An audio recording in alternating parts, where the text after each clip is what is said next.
I don't have enough time. Take your time. You have all the time in the world.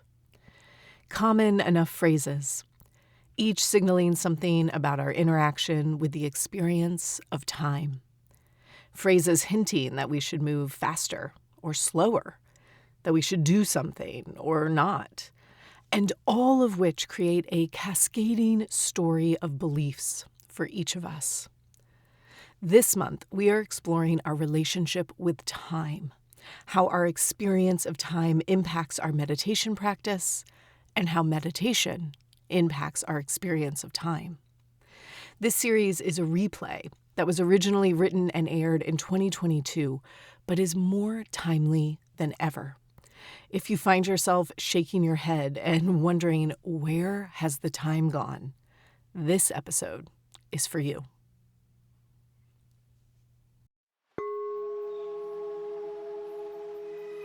Welcome. You are listening to Our Mindful Nature, a podcast helping healers and those searching for healing respond to anxiety, overwhelm, or depression with nature-inspired meditations for better mental health. I'm your host and meditation teacher, Meryl Arnett. This podcast is recorded from my live Monday night meditation class. If you would like to access today's meditation practice or nature soundscape as a standalone audio file for your daily use, please subscribe to my newsletter at merylarnett.com. All right, y'all, grab a cup of tea, pop in your headphones, and find a comfy seat.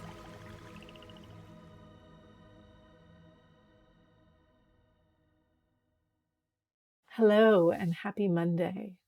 Welcome to a brand new meditation series that has been in the works for many, many months. This month's series is called The Steadiness of Stones, Our Relationship to Time. And as we get started, I wonder if some of you might be willing to type in the chat for me, if that's accessible for you in the moment. I'm really curious about ways that either you have heard time described, or you have thought about time or described time yourself. The example for me that comes to mind most readily is time is like a river, right? It flows in one direction. We're in the boat. Time carries us along. That is one that I have heard many, many times. And I would love to know, Lori types, an illusion, a man-made construct. Right on theme, Lori. Nicely done. How about like an hourglass, right? The little grains of sand. I've heard of that one. Time waits for no woman, man. Yep. Love that. The phrase that most often comes up for me, as you all probably can guess, is I don't have time. You want me to meditate? I don't have time. Right? And I notice that I say things like, take your time. You have all the time in the world. Don't rush. When you're ready. And all of these phrases, images, ideas, they all create some implications for how we should be moving. Should we be hurrying up? Should we be slowing down? Oh, if only I had the time. That's another good phrase, right? If only I had the time. Should we be doing something? Should we be doing nothing? It creates all of this belief around how we should, might, could move. Andrea, where has the time gone? Ugh. I say it every month. We start a new series. I'm like, how is it XYZ month? How are we here right now? I think I've said it every month this year. I'm pretty sure I have. That's a good one, right? We just did it right there. Don't you do that too? You're like, how is it October? How is it November? And also, when was January? It was 10 years ago, for sure. I was another person in January, right? And both of those feel really, really true for us. So this series, it really started percolating back in the spring, right? So we did a series in the spring at the moment when Easter, Passover, and Ramadan all overlapped this year in 2022, which is not an every year occurrence. It's actually pretty rare. And the reason it's rare is because those three holidays land from three different calendars, right? So Easter is on the Gregorian, the solar calendar based on the sun. Passover is based on the Jewish lunar calendar, not to be confused with Ramadan, which is based on the Islamic lunar calendar, which is different than the Jewish lunar calendar, right? So interesting. Here's another phrase: the years are short, but the days are long, said every mom ever, right? Maple turns 4 on Wednesday, and I'm like, I was pregnant 3 minutes ago. And she's 6, so today has been a lifetime. Right? So, different calendars. And then I started thinking, this is so interesting. So, you know where time came from, right? Because I would guess most of us, some of you are like very physics minded and probably already know this isn't true, but I didn't spend a lot of time thinking about it up until now. Time is not a universal, objective thing. Time is not out there, a thing that you can look at. And we think we can. I have a calendar on the wall right past my computer, and I'm like, that's time. It tells me what day, what month, what year, and if I look at my phone, exactly what time. And it feels universal and external. But as we just said, 3 different cultures, 3 different calendars that count time differently, right? And lunar calendars, at least I can speak to the Jewish lunar calendar, the day starts at sunset.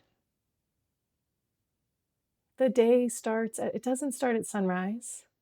It doesn't start in the morning. It starts at sunset. Tonight was a new day. That's confusing, right? Okay, so did we know that time is so not universal, so not objective? It is deeply flexible. And it wasn't even, it was roughly the 14th century, so we're talking 1300s, that towns created communal time, meaning there was a clock, whatever the form of clock was at that time, sundial-esque clock, right?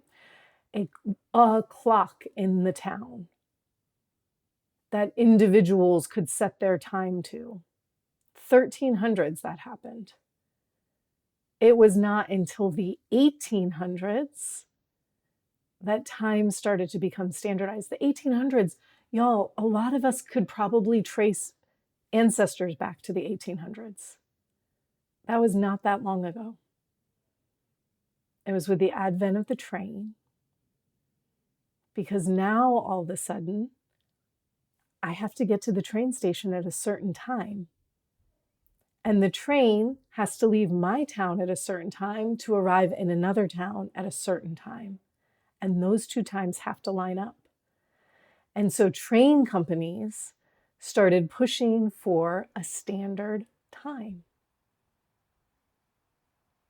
Time was invented by a train company. For real. You ready to go further? This blew my mind.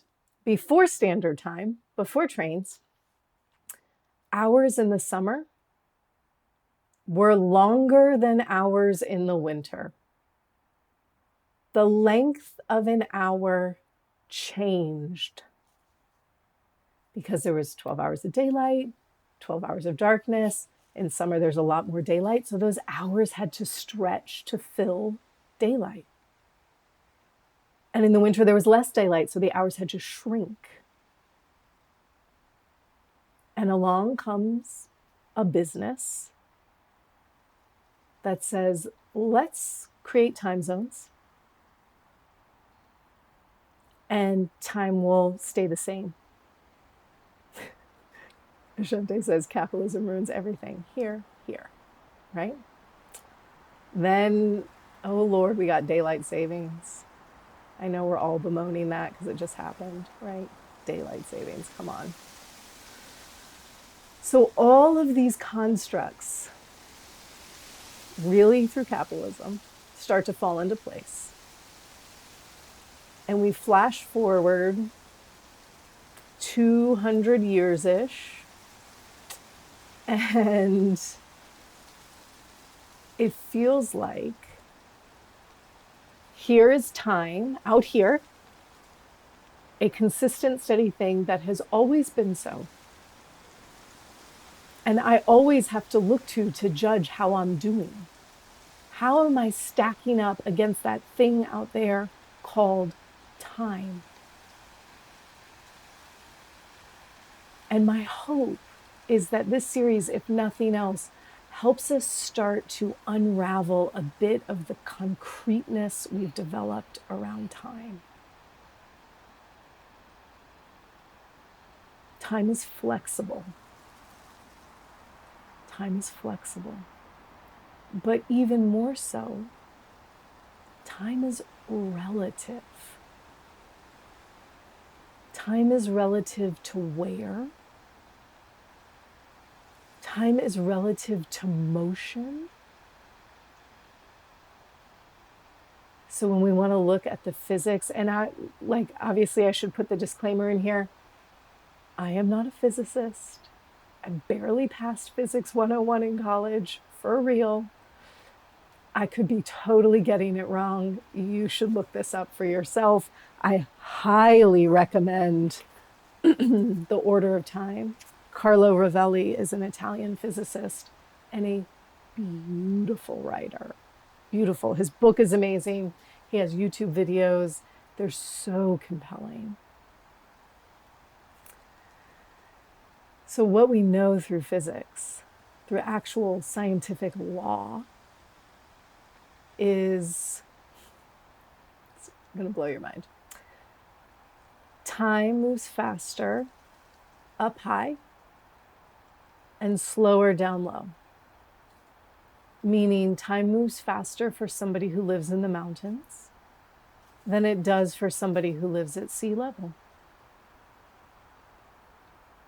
I am seated on the floor right now, and if I put a clock on the counter and one on the floor, and they were precise enough clocks, obviously, they would literally show a difference in time based on location. Also, time moves faster when you're in motion. Time moves faster when you're in motion. It moves slower when you're still. Hand to heart, scientific law can be proven in any physics lab anywhere in the world right now. Sarah says, I'm up here on the mountain in the future. You are, Sarah, you are. And next week, we're talking about how there's no present moment for that very reason. For that very reason. I'm on the floor in Georgia and Sarah is in the mountains in North Carolina. And we might be looking at each other on Zoom. We are not looking at each other's present moments. But that's for next week. This week, time moves slower when you're still. And that scientific law proves every single meditator who has said, I have so many things to do today, but I stopped and I meditated first and I got it all done. Have you had that experience? Have some of you had that experience before of like, I don't have time, but you did it and then you still got everything done you needed to get done? I have that experience all of the time. And I just found the physical law to explain why. Time actually slows down when you slow down. Isn't that fascinating? So time, this thing that could be a river or an hourglass or a watch or a calendar or 100 different phrases. It is actually inextricably bound to where and to who. Time is inextricably bound to where and to who. Where are you? What are you doing? This is your time. And this is the thing that I'm reading in this book on the physics of time, is that the T for time in all of these incredibly complex scientific equations, it's not referring to some abstract universal time that like all scientists set their clocks by and do their math by. It is a relative, flexible time, even in the equations. And so we, the average person who's not a quantum physicist, we're living by this thing called time. We're stacking up our achievements. How am I doing today, not to mention as a whole in my lifetime? Do I have time to do the things I want to do, like meditate today? Should I cross all the little things off my list really quick in the morning and then do the big thing later? Or should I do all the big things in the morning and then spend the afternoon crossing off the little things?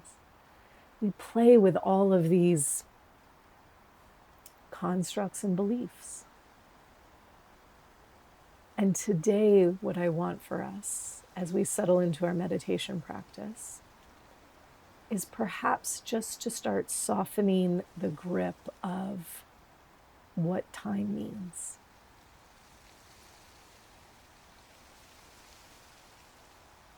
So that it's not so much, because, I think this is true. I feel like this is true based on my own practice and what I talk about with students a lot. Time, our meditation feels very time-centric. Is that true? Does that feel right to you? Like when we think about meditation, we think about like, I have to fit it in my day. I have to make time for it. And then I have to do it for an amount of time. Like I'm going to set a timer, right? I'm going to do it for 10 minutes. We're going to do it for 20 minutes. I like always say that, right? I let you know how much silent space we're going to have. It's really interesting to think about, like, what if I soften the grip on that? What if time slows down enough that I could just sit down and close my eyes and do a practice till it feels like it's done? We could do that.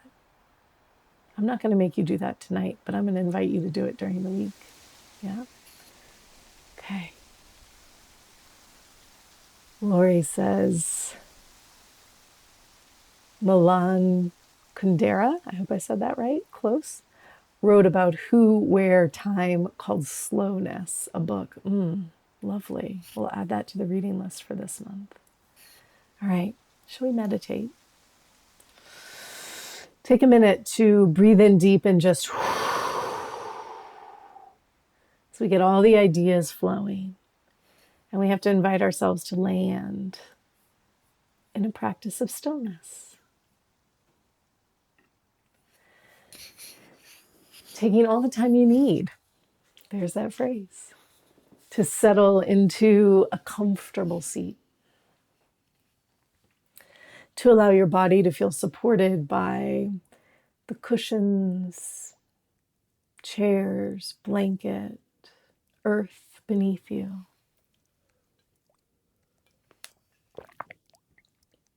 Let your hands rest onto your lap, and if you'd like, close your eyes.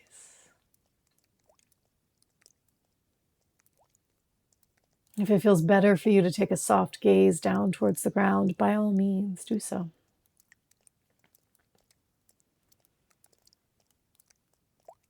And together as a group here, let's take a deep breath in through the nose. Exhale out a sigh.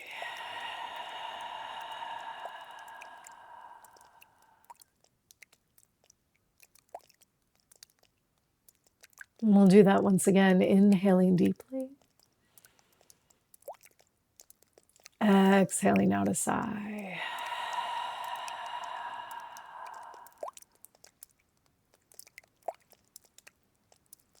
And allowing your breath just to flow.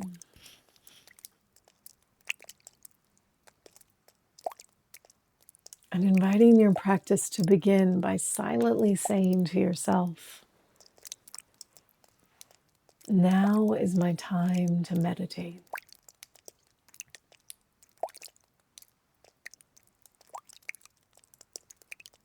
Now is my time to meditate.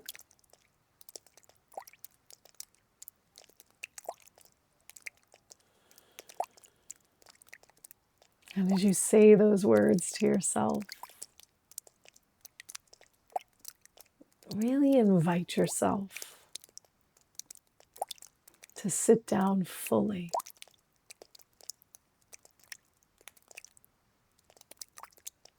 To let go of all the little ways that we might hold ourselves up. All the little ways that we might be moving, fidgeting, or adjusting.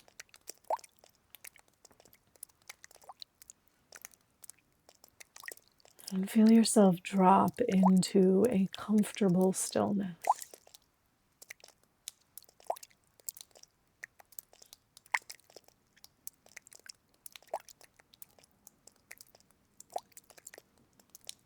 Allowing your breath to flow in an easy, relaxed way.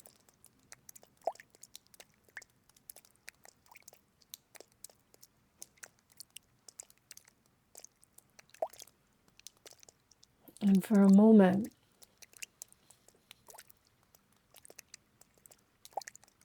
you might bring to mind an image of a calendar. What does your calendar look like?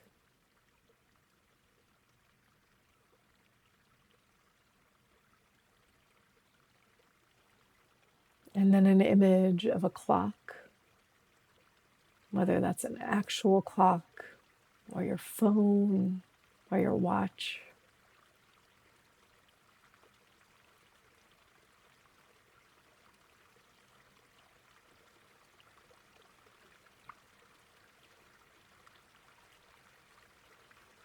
An image of an hourglass with sand dripping down.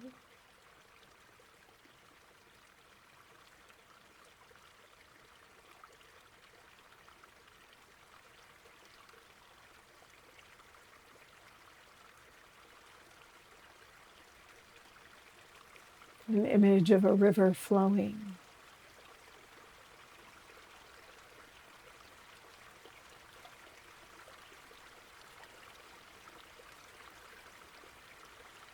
And as we feel ourselves sitting in stillness, knowing that time slows down here, one by one, see yourself letting go of these images of time. Letting go of the river flowing in one direction.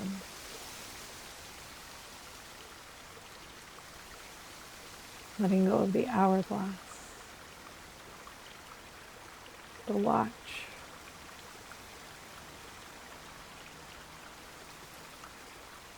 the clock,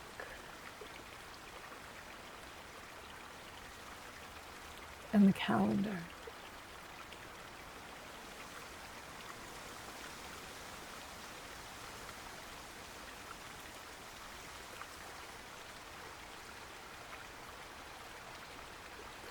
And perhaps you feel yourself seated here,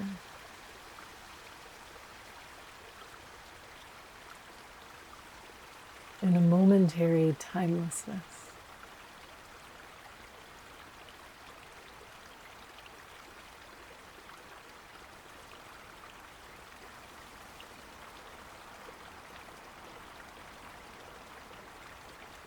noticing how it feels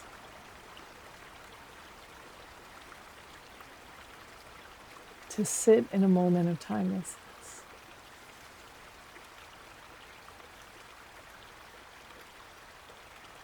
You might notice if you're leaning a little forward towards an unknown future, or slumped a little back towards that past behind you, and instead feel yourself seated upright, tall and easy. Shoulders can relax.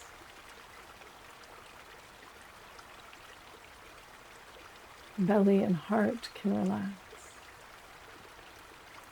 Because we're not being pulled by the direction of time.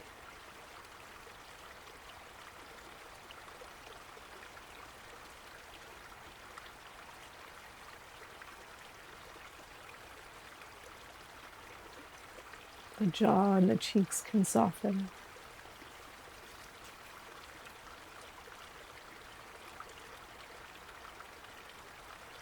The eyes let go of any tightness.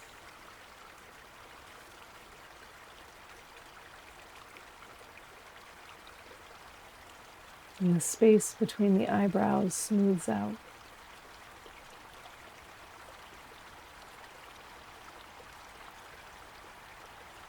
Because there is no time for us to compete with.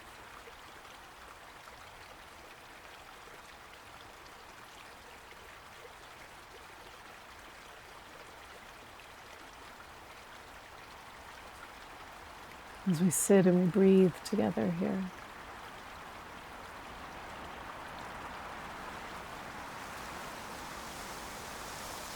we know that time is at its slowest.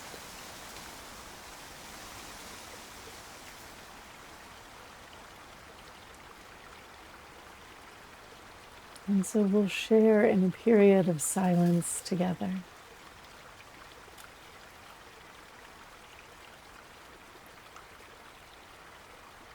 Inviting it to feel as timeless as possible.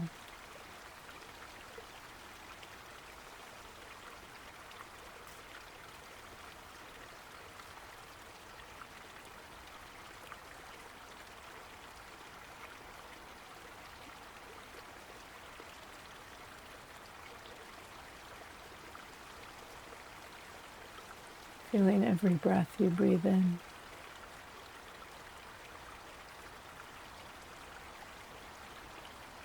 Every breath you breathe out.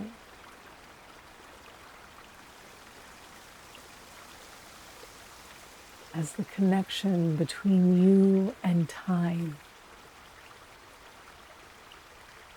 which is relative and flexible.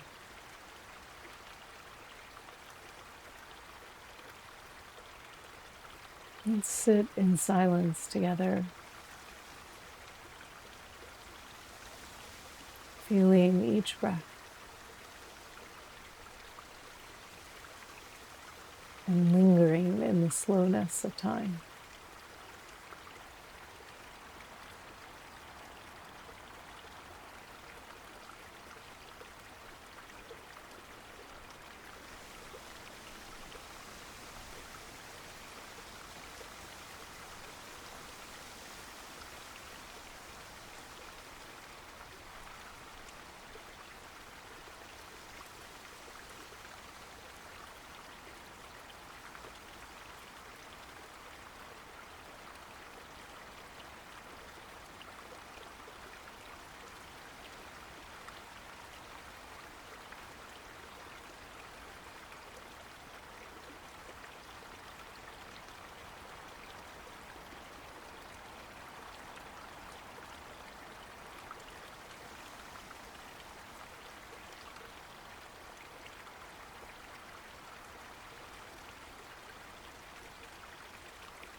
Feeling your breath here.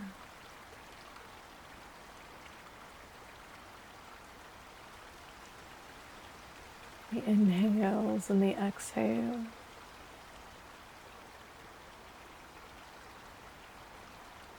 And perhaps the threads of time around you.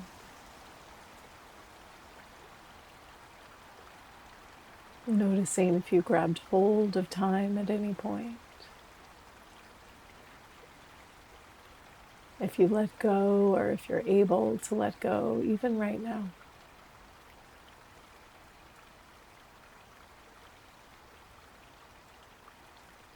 Feeling yourself seated in this slow, open moment. And gradually, in your own way, letting your breath deepen. Letting the inhale fill every particle of you.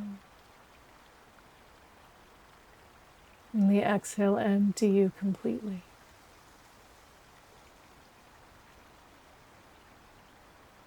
And you might explore wiggling your fingers and your toes. Straightening your spine if you've slumped over at all. And together we'll breathe in one final deep breath in. Exhaling out a sigh.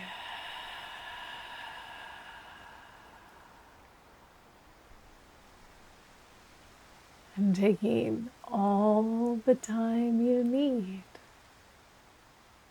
to let go of your practice, to blink your eyes open once again.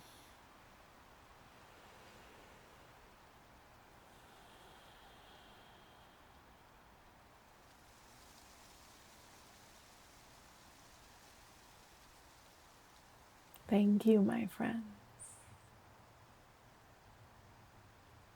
So you have a homework assignment for the week, should you choose. At least once, maybe every day if you want. Perhaps you will meditate without a timer and just let yourself sit until you feel done. If you've never done it before, I will give you the nudge that the first time you feel done, stay. Because often there's like I really better get to work, or it's probably been long enough, or I'm not sure. Yeah, the first inkling that you're done, ignore it. And the second time you feel done, let that be the moment you decide to end your practice. Yeah? Okay. Thank you, guys.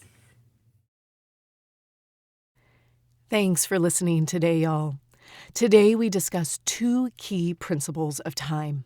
Time is relative and time is flexible. Time is inextricably bound to where and to who. It is personal.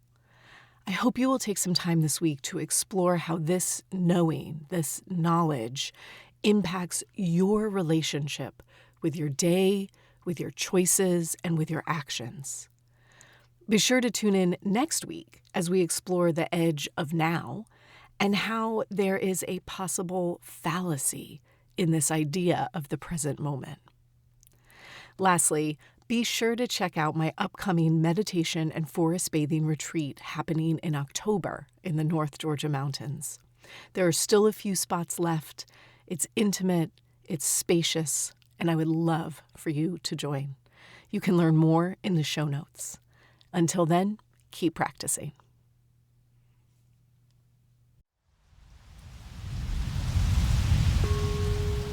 Thanks for listening to Our Mindful Nature.